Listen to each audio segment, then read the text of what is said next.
there's not any critical writing that's not there. All of the script that was originally there, for the most part, is still there.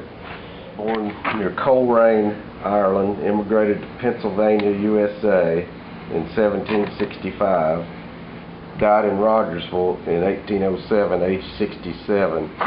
And then this is Deborah, relict of William Alexander, born in Chester County, Pennsylvania, died in Rogersville in 1828, aged 76. This Mary Augusta, infant daughter of D and S. Alexander.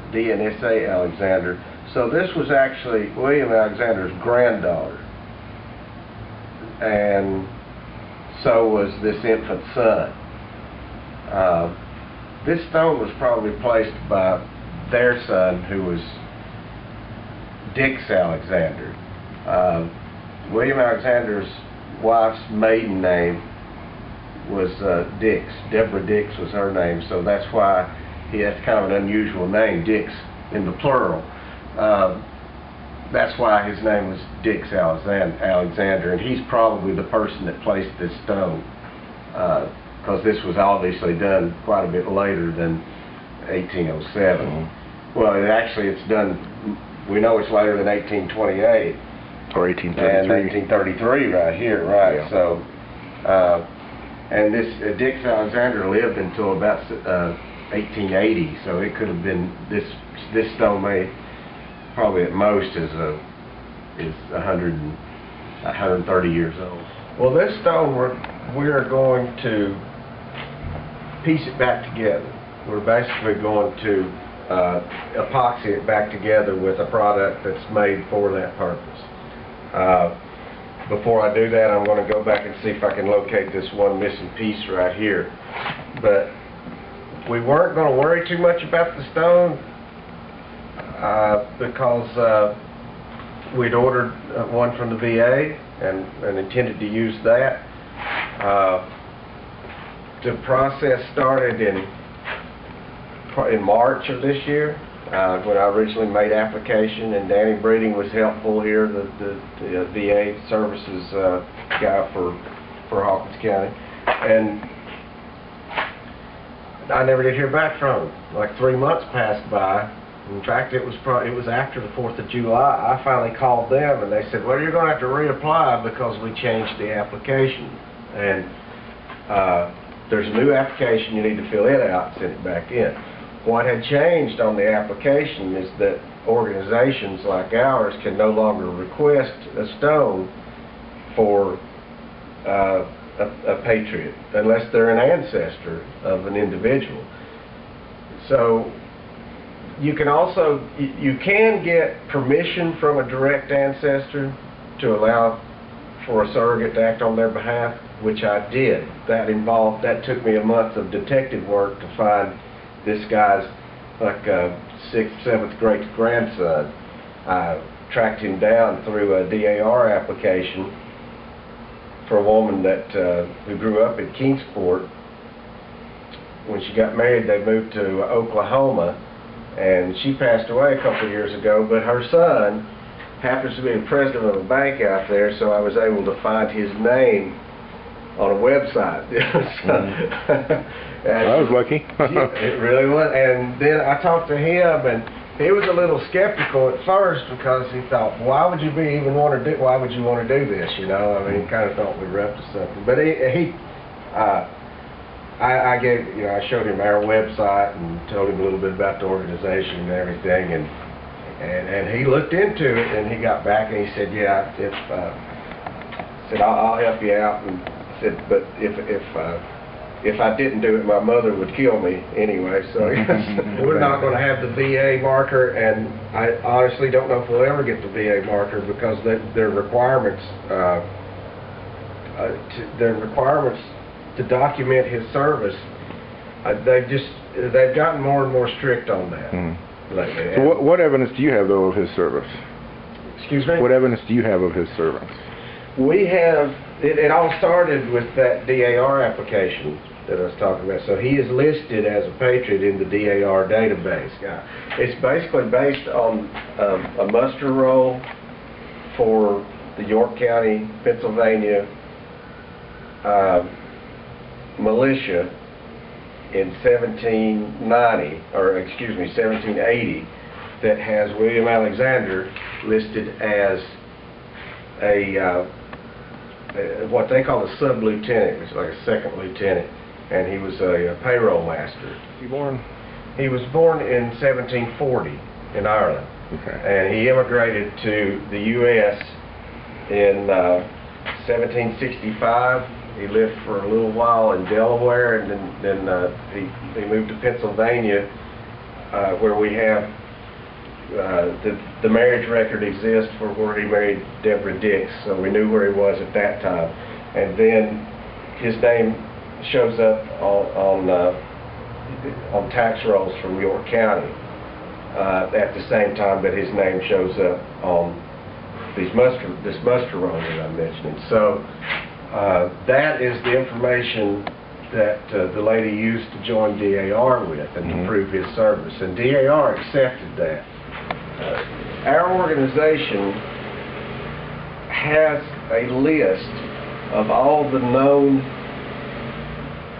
persons that served in the Revolutionary War that lived in Hawkins County either at the time or later, or at any time in their lives, basically. This list had quite a few people on it.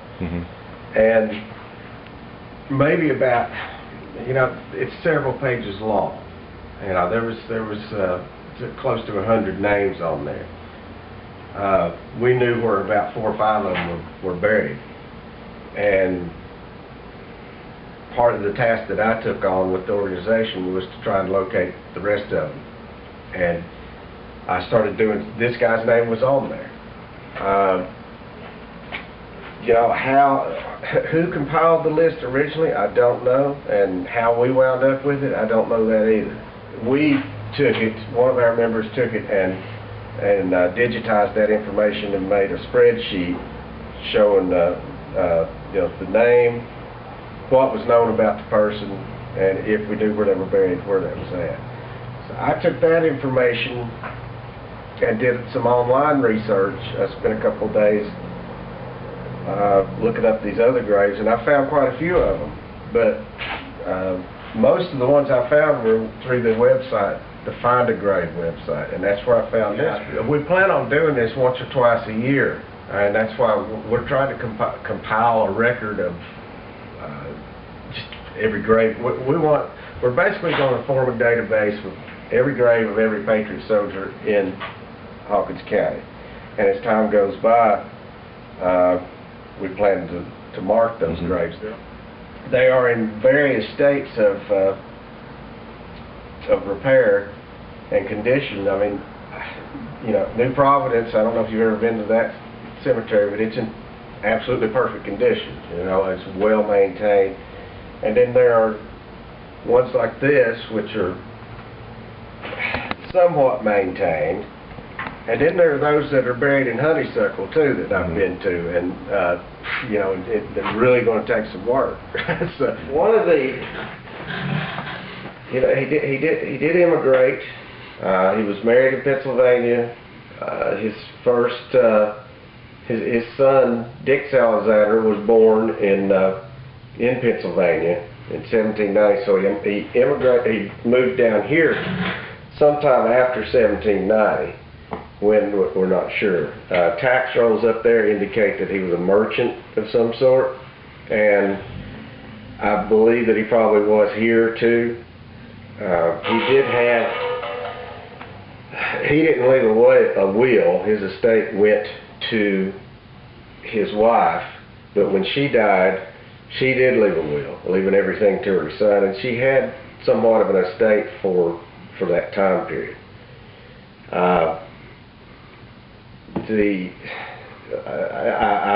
That's about all I really know.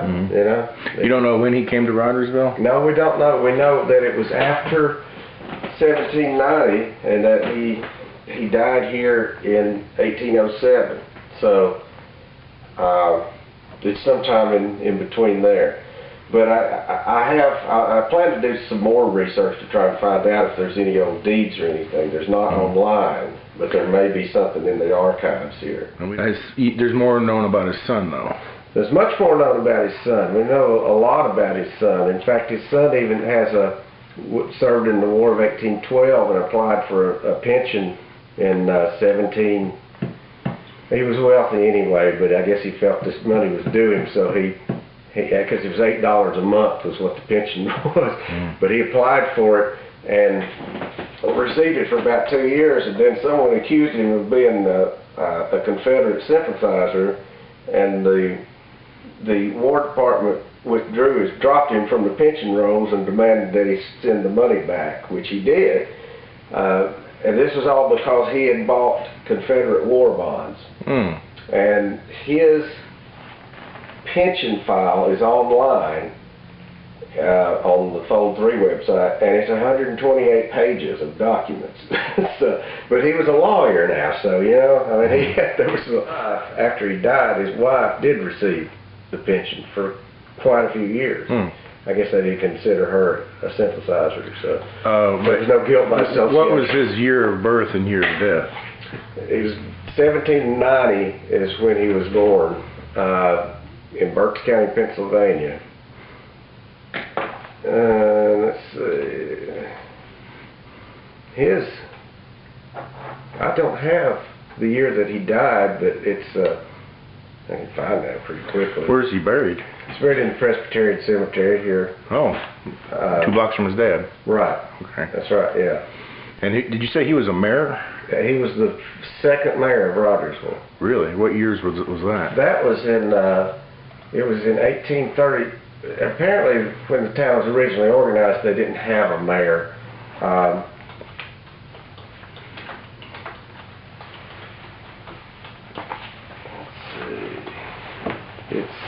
saw that on list of mayors of Rogersville, Tennessee.